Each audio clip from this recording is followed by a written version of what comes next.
Ready to find your ideal Houston home? Meet Justin Phan, your trusted local expert. With a wealth of market knowledge and personalized support, let's turn your dream into reality. Reach out to Justin today and step into the luxury living you deserve. Contact him at 832-766-7796.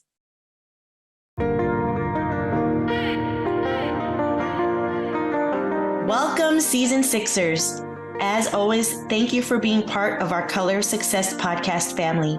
I'm your favorite host, Dr. Stephanie J. Wong. Keep your eyes peeled for my brand new book coming out.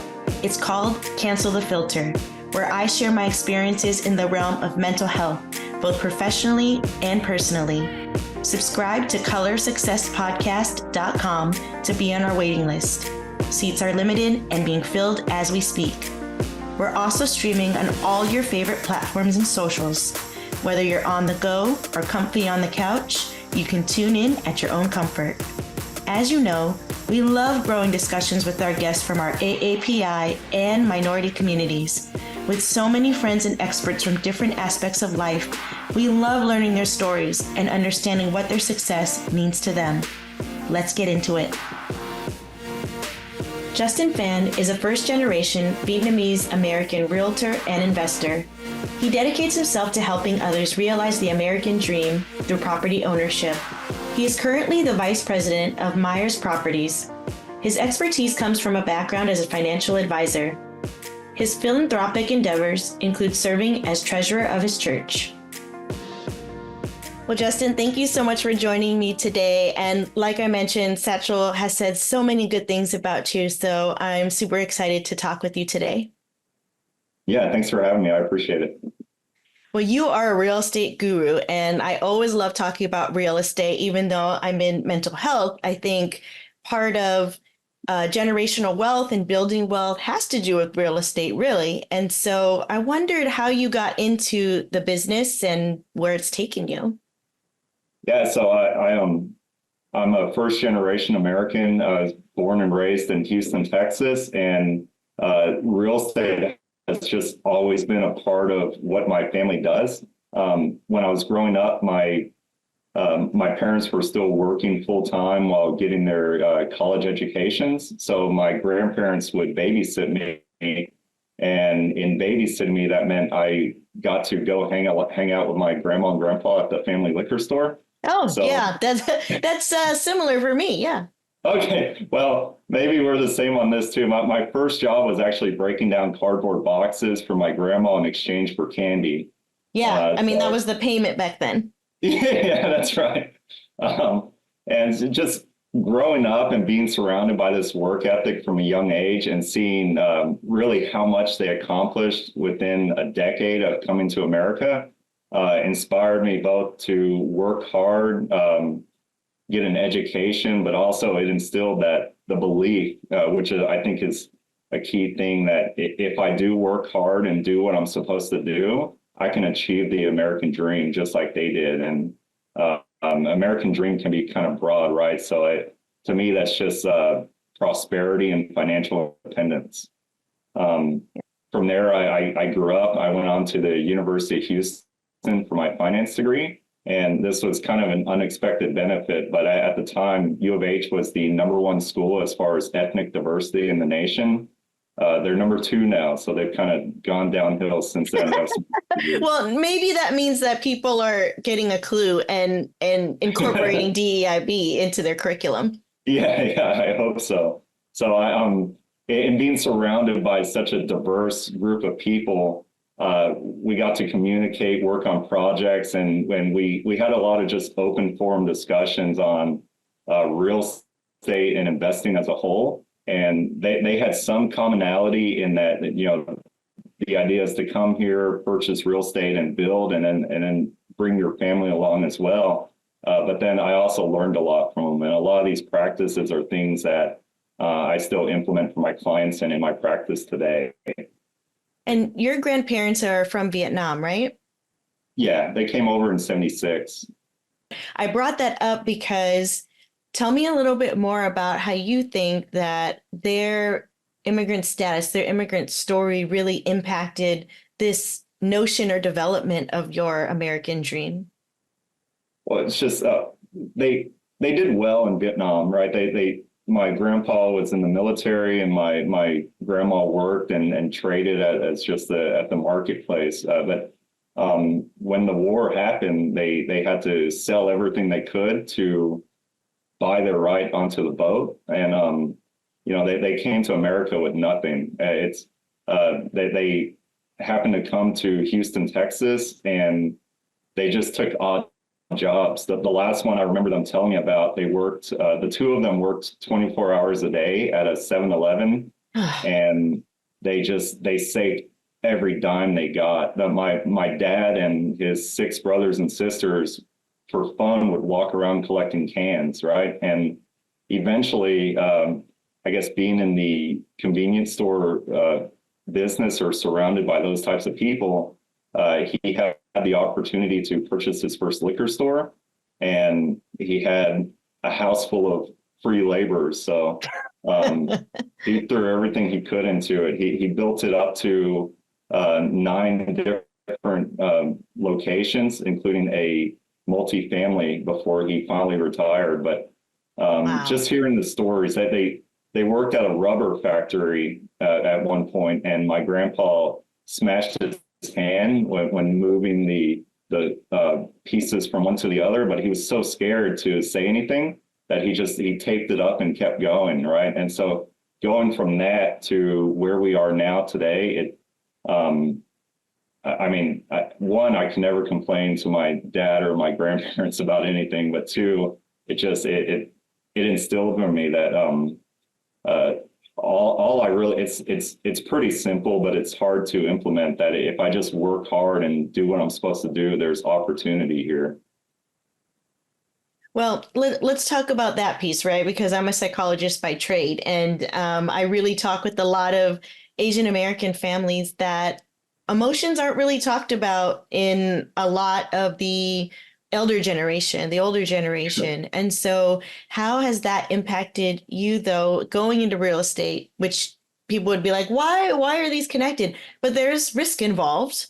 And so Sure. I'm wondering how you manage those emotions, the ups and downs, the environment of the market, and so forth.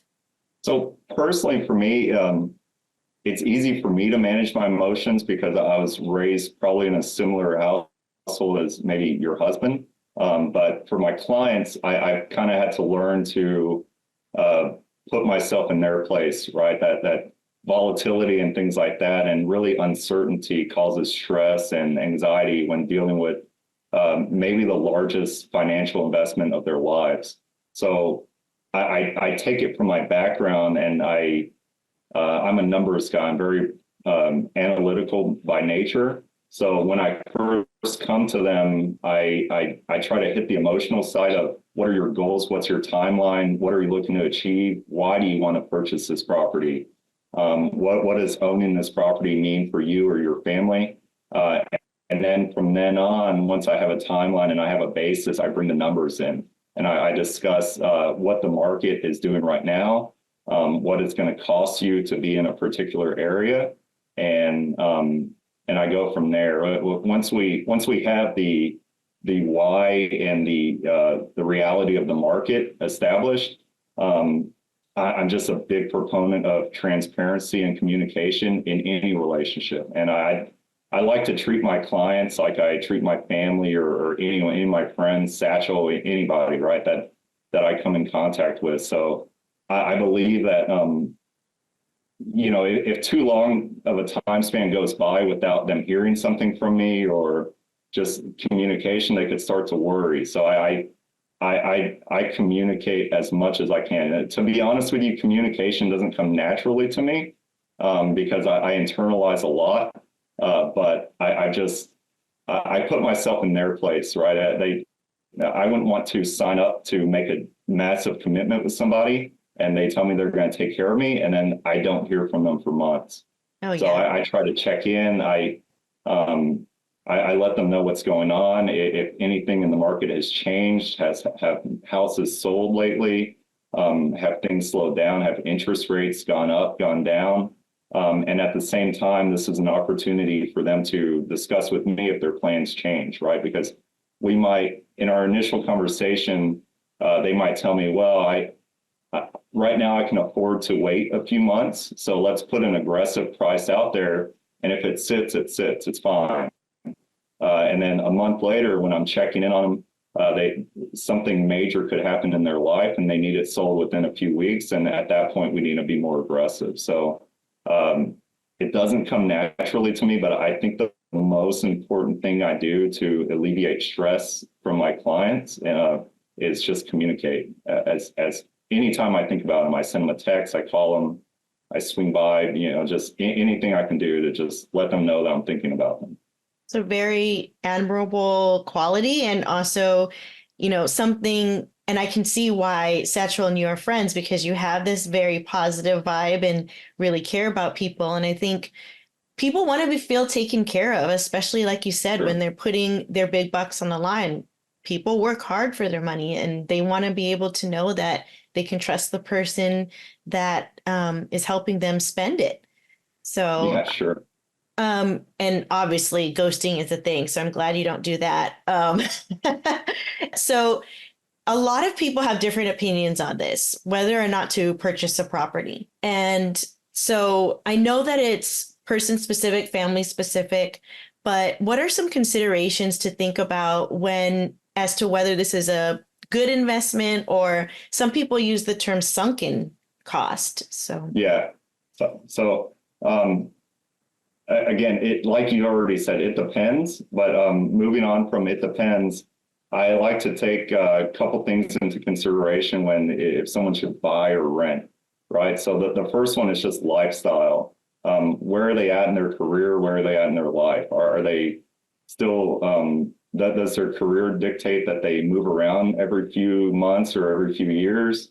Does their personal life, do they want to go out and travel and have fun? Do they want to live in different cities and explore? I don't personally think that someone should consider purchasing a property until they have some confidence that they'll be there for at least 5 years. That's kind of my rule of thumb. internal break-even point for when they start to build equity in the property. The second is financials, right? So in Houston, I think the average house right now is selling between $400,000 and $500,000. So if you're putting 20% on a $400,000 house, that's $80,000, right? So first of all, do you have the down payment for the $80,000? And if you have the down payment, is that going to affect the rest of your financial picture from a big picture standpoint? I could have a client that has $85,000, but they put $80,000 down, and then if something major happens in their life or for the property they just purchased, they're going to be zeroed out. And I can't, in good conscience, recommend that they make this investment at this time. The last one is just like you said, it's building wealth. I think it's an excellent avenue for building wealth, assuming you can check the first two. But again, you have to factor in opportunity cost. So my goal is to build wealth, but if you're putting X amount of money towards a mortgage every month, what other investment vehicles could you be putting that money towards, and what return on investment will they have? Real estate in nationwide has a fairly good, it's about 7%, which is decent, right? It's not anything that the crypto bros or anyone else is going to write home about, but it's a solid investment. And if you couple that with a long-term plan, then it should work out. The other one is just liquidity, right? So you're locking your money into this thing for, like I said, at least 5 to 10 years, up to 30 years. And if something happens and you need to sell it, or you need to pull money out, sure, you can pull money out, you can do a refinance, but what are interest rates at that point, right? How much are you paying to pull it out? And a refinance could take 30 to 60 days, right? What if you have a major expense that you need to take care of immediately? Whereas if you have your money in the stock market or just some mutual fund or index fund, that's 3 to 5 days. You don't have to find a seller. You don't have to do anything. You just log on to Fidelity and sell your assets, and that's it, right? So I like to look at the big picture when it comes to should I buy or should I rent? There's really strong opinions on both sides. There are the people that, like you said, I think, why in the world would you throw money away on a mortgage and just lock yourself into one location? But overall, in the big picture, if your finances and your overall plan are in place and you have, I believe in a 6 to 9 month emergency fund, both for your personal and for unforeseen expenses that come up in the house. So right on the financial side, you have that $80,000 down payment, you move in, and then within the first few years, your AC goes out, your pipes burst and it floods, there's a hurricane, there's an earthquake. These expenses can range from a few $100s if you're kind of lucky to tens of thousands of dollars if insurance doesn't cover it. So if you can balance out those three things, then it's great and it makes sense. If not, it's always just maybe better to wait until things are a little bit more stable for you. See, folks like you tempt me. I'm a Bay Area kid, so I can't do it. But I'm like, oh my God, 400 or 500,000, I can retire right now, But hey, we all have different preferences in terms of location. And those are great considerations, right? And there are a multitude of real estate investments that one can make. And so we're talking about owning a home, but are there other things that people can kind of do a little bit more research or just consider in terms of diversification of their portfolios in real estate? Yeah, sure. I personally love the commercial side. I started my career in real estate on the commercial side. From a childhood, just talking to my grandma and grandpa and picking their brains to when I graduated from University of Houston, my parents had a small commercial portfolio. So I'm a big believer in commercial real estate as an alternative investment for returns. There's been some volatility in certain parts of that segment. So there's the commercial office spaces, which have historically have returned about 9.5%. But then with COVID and some of the changes with companies going from a in office to hybrid to work from home, there's been a lot of just shift in that demand. So whereas office spaces used to be really safe and unique, now depending on it always depends, right? Every question you ask me, I can start with, it depends. I'm going to try not to, but it's kind of a habit. But it always depends on who you're marketing to for your office space, right? Or am I trying to fill it with large companies, or am I trying to fill it with small businesses? In our case, we're somewhat protected because we fill it with we break up large office spaces into small spaces that anyone can afford. A lot of people can come in, and these are people that were working from home, but for a break point of a few $100s per month, they get an office space. And that's something that isn't necessary. These people aren't going to go off and build their own building. So the commercial office space, it's kind of been strange that there's been growth, at least in Texas, of new constructions and occupancy of new constructions. These are the larger companies that are just deciding to build their own. And there's been a decline in occupancy of existing office spaces. So the 9.5% is very good, but it depends.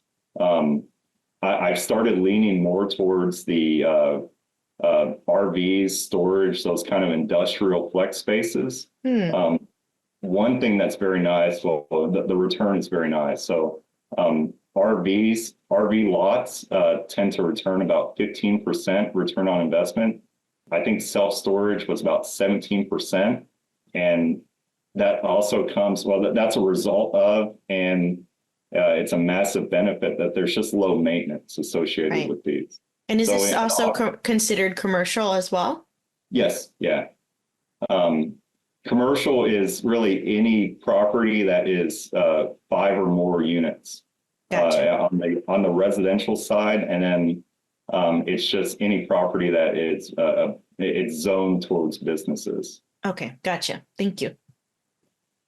So I tend to lean more towards the industrial flex spaces just because of it's less of a headache to deal with, and it provides a larger return on investment. So the market is shifting somewhat.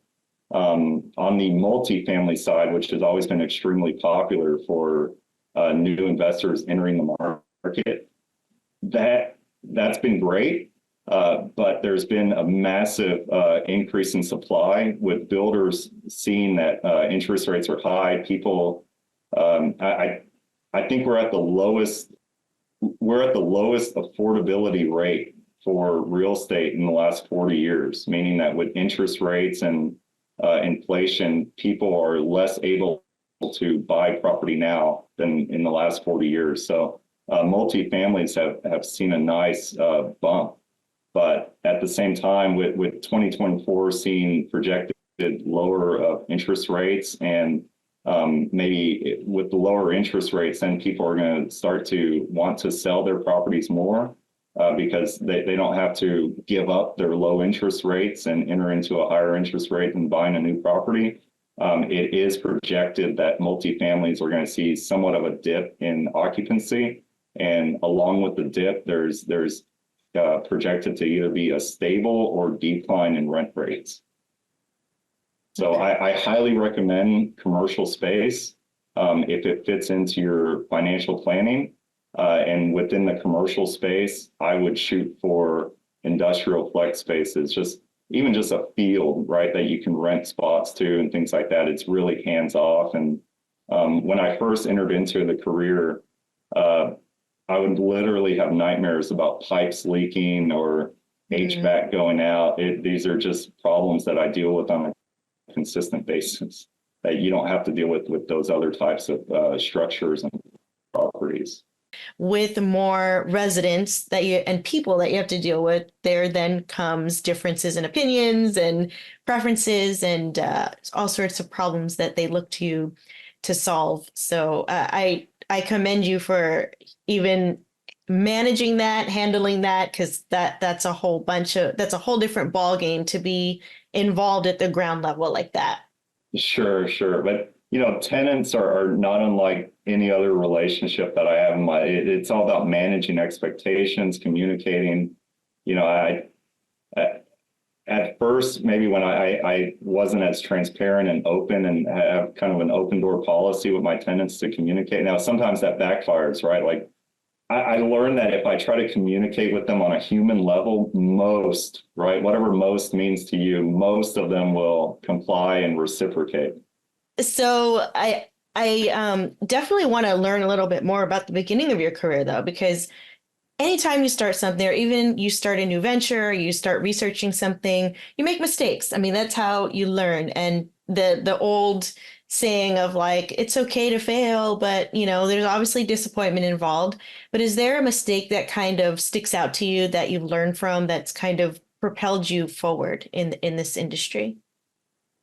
I have two answers for this one. On the personal side, the biggest mistake that I made that I would think kind of trumped my professional mistakes was I had zero work-life balance. I was taught growing up, and I still can't really shake that. The more work I put in, the more successful I am, the more money I make, the more I can provide and be a good father and husband. So up until very recently, I'd say the last year and a half or so, I was working minimum 6 days a week. And the times that I was at home, I was still on my phone or my computer, right? Communicating with tenants, looking at deals, things like that. So that's a constant work in progress. It came to a head when my wife asked me to take off work early to come to a church event. And early was 5 p.m., right? So I got off at 5 p.m. I showed up to the event. We were just discussing and sitting down, and I happened to be seated next to my priest's wife. And I was very proud of myself. I said, hey, I took off early to be here. This is kind of a big deal. And my wife kind of kicked me under the table that, what are you doing? But back to what you do, maybe this is through Satchel, but I've always been a big proponent of counseling and just getting a third party person for us to meet and air our grievances, if any. That started when we were doing premarital counseling, and it continued with the. I still like to go every quarter, right? I like to just check on things from a quarterly basis and just to tinker and make sure. And in one of these sessions, she brought up that, hey, Justin, we have 2 kids now. Justin is still working the same amount of time. She works as well, right? So she would be off on a weekend, and I wake up Saturday. I try to do my dad thing. I cook breakfast for everybody, and then I kiss everybody, and I go off to work. And they challenged me to block off time on my calendar similar to what I do for work, right? I have work blocks. So I started blocking off time for family time and for date nights with my wife and personal time. And I color code everything to make sure. And I don't think I was very nervous about doing this. I thought it would cost me money. I thought it would cost me clients, potentially just hurt overall. But what I found was as I started doing this more and more, and as I started working on that balance, actually when I was in the office, I was much more efficient. I came back kind of recharged. I was happier, and I was just more disciplined and productive. I'm not sure the terminology that is used in your field, but at times, I had a year and a half where I worked every single day, and I was proud of it. But in that leads time, to burnout. Yeah, that's what I was going to say. I would go through phases of burnout and kind of struggle with it. And now it's just been easier. It's still a work in progress. There's still times where my work spills into my blocked off personal time and vice versa. But I try to maintain a steady schedule with it, and also just allow the opposite to happen, where during holidays and birthdays, things like that, I take off work and I vacation now, so it's very fun. So I try to be flexible with it, but it's helped me a lot personally and professionally. More specific on the professional side, learning and forcing myself to communicate more, and to be more understanding of people's emotions. Early on in my career, it took me a while to develop, right? I'm not a natural communicator. Friends and my spouse have told me that sometimes they don't know what I'm thinking or what I'm feeling, because I might feel something, but I don't necessarily feel that it's right to burden them with what I'm doing. So I just work through it. So in learning to communicate and be transparent with my clients, that my business went up from there as well. They're just happier. They're less stressed. They understand fully where the process is and where we're at doing business. And that's also turned into, from a business standpoint, more referrals, because they're just happy working with me. They describe the process as just easy, right? It's a very big process that you go through, but if my service allows them to worry less by just talking to them, then it's easy on paper, but at first, and sometimes I still have to sometimes I set reminders, right, to make sure I don't forget about certain people. So it's still a work in progress, but it's something that I've slowly gotten better.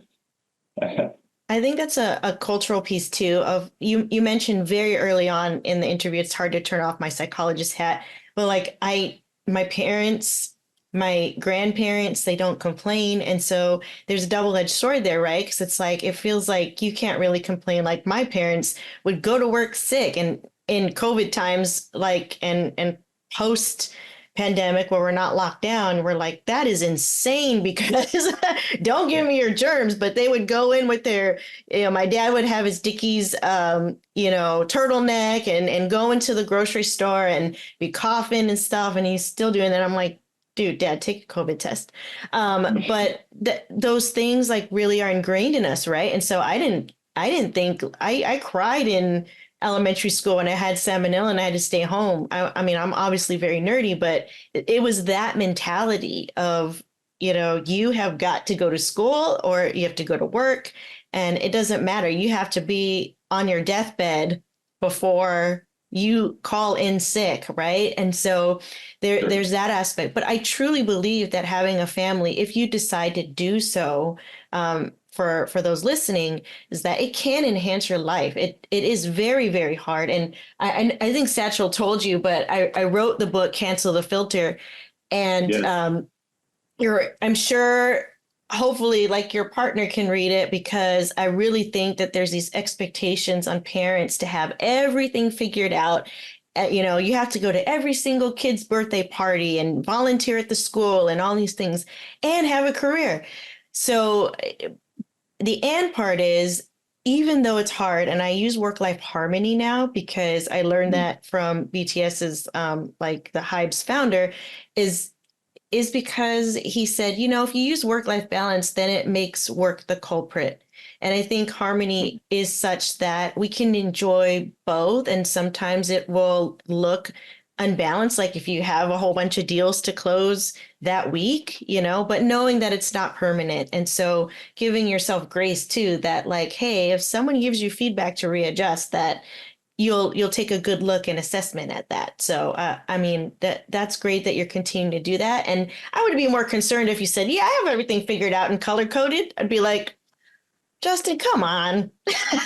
So Well, on that, I think it was on your Instagram, but my mentor is pushing me to be more active on social media, right? Or posting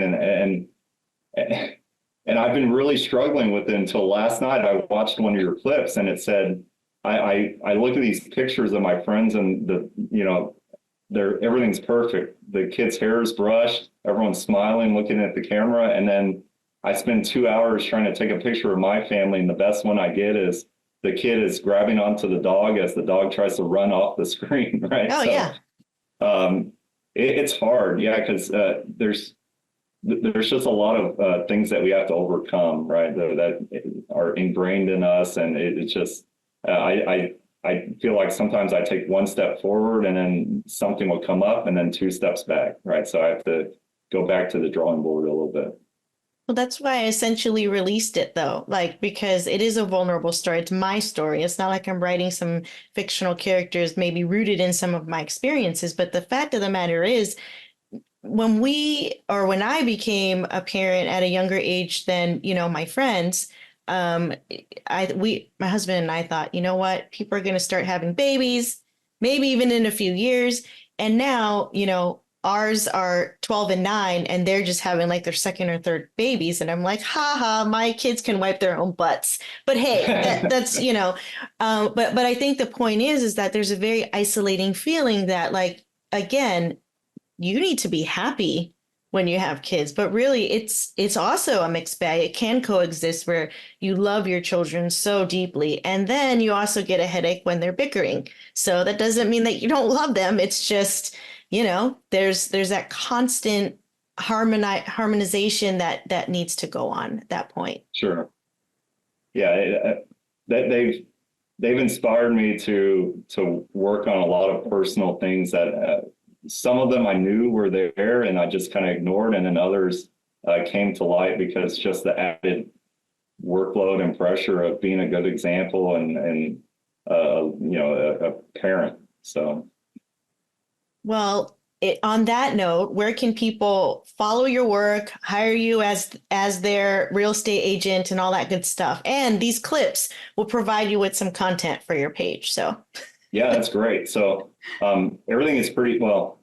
The website is Myres Properties. It's, as you've seen, it's spelled a little differently. It's MYRES properties.com. My Instagram is the Fantastic Realtor, spelled like my last name at PHAN. And my Facebook is just Justin Phan. Thank you so much, Justin, for everything that you do. And you are an amazing human being. So I'm glad to have met you. Thank you. I appreciate it. Thank you for your time. It's a huge honor to be on your show and to speak with you. I appreciate it. Thank you. I am so excited to announce that my book, Cancel the Filter, Realities of a Psychologist, Podcaster, and Working Mother of Color, is now available on Amazon through Kindle or a paperback copy. So get yours today. The link is in the description